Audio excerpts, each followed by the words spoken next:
भारत में ब्रिटिश राज्य का आर्थिक प्रभाव। उपनिवेशवाद के विभिन्न चरण। अंग्रेज़ों ने जब भारत को अपना उपनिवेश बनाया तो इसकी विभिन्न प्रकार से शोषण करने की योजना बनाई। आर.पी. दत्त की रचना आज का भारत का औपनिवेशिक अर्थव्यवस्था का सर्वश्रेष्ठ ग्रंथ है। इसमें अंग्रेज़ों की शोषण प्रवृत्ति की 3 चरणों में विभक्त किया गया है: वाणिज्यिक पूंजीवादी का चरण, औद्योगिक पूंजीवादी का चरण और वित्तीय पूंजीवाद का चरण। वाणिज्यिक पूंजीवाद का चरण 1757 से लेकर 1813 तक हुआ। इस चरण में कंपनी ने अपने 3 लक्ष्य निर्धारित किए: भारतीय व्यापार पर एकाधिकार, भारतीय सत्ता पर नियंत्रण स्थापित कर सरकारी राजस्व पर कब्जा करना और भारतीय हस्तशिल्प उद्योग पर नियंत्रण। कंपनी तीनों लक्ष्य प्राप्त करने में सफल रही। औद्योगिक पूंजीवादी का चरण 1813 से 1858 ईस्वी तक। 18वीं शताब्दी के अंत में इंग्लैंड में औद्योगिक क्रांति हुई। इस चरण में कंपनी का उद्देश्य भारत को एक अधीनस्थ बाजार के रूप में विकसित करना था। साथ ही भारत को एक ऐसे उपनिवेश की भूमिका भी अदा करनी थी जो इंग्लैंड के कारखानों के लिए कच्चा माल उपलब्ध कराते रहे। इस तरह इंग्लैंड के कारखानों में निर्मित सस्ती वस्तुएं भारत के बाजारों में बिखेर दी गई, जिसकी प्रतियोगिता में भारतीय वस्तु ठहर नहीं सकी। इस तरह भारतीय हस्तशिल्प उद्योग का विनाश हुआ। 1813 में के अधिनियम द्वारा कंपनी का व्यापारिक एकाधिकार भारत से समाप्त कर दिया गया और इंग्लैंड के सौदागरों के लिए बाजार खोल दिए गए। वित्तीय पूंजीवाद का चरण 1858 से 1947 ईस्वी तक। इंग्लैंड में इस समय तक अत्यधिक पूंजी जमा हो चुकी थी। इंग्लैंड में और अधिक औद्योगिकीकरण का तात्पर्य था मजदूर की सौदेबाजी क्षमता में वृद्धि, जिससे उद्योगपति को मुनाफे पर प्रभाव पड़ता। यह वह समय था जब मार्क्स और एंगल्स का द कम्युनिस्ट मैनिफेस्टो अंग्रेजी भाषा में प्रकाशित हो गया। अंग्रेज़ों ने भारत में पूंजी निवेश करने का निश्चय किया। भारत पर पकड़ मजबूत बनाने के लिए उन्होंने सार्वजनिक ऋण को माध्यम बनाया। अंग्रेज़ों की सबसे ज़्यादा पूंजी रेलवे विकास में लगी, जिसका उद्देश्य भारत की प्रगति न होकर साम्राज्य की सुरक्षा और आर्थिक लाभ कमाना था। भारतीय हस्तशिल्प उद्योग का विनाश।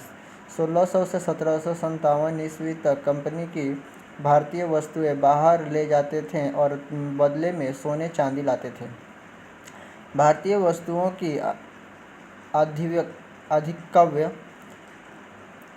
से घबराकर ब्रिटिश सरकार को ऐसे कानून बनाने पड़े जिससे इंग्लैंड में भारतीय वस्तुओं की बिक्री कम हो जाए।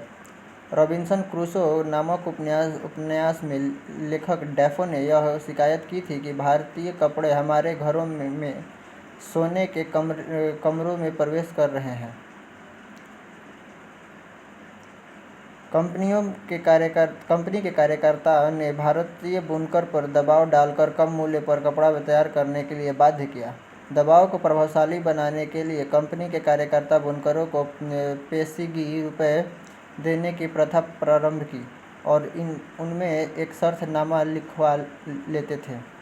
इस प्रथा को ददनी प्रथा के नाम से जाना जाता है। इससे अनेक बुनकर अपना व्यवसाय छोड़कर मजदूरी करने लगे।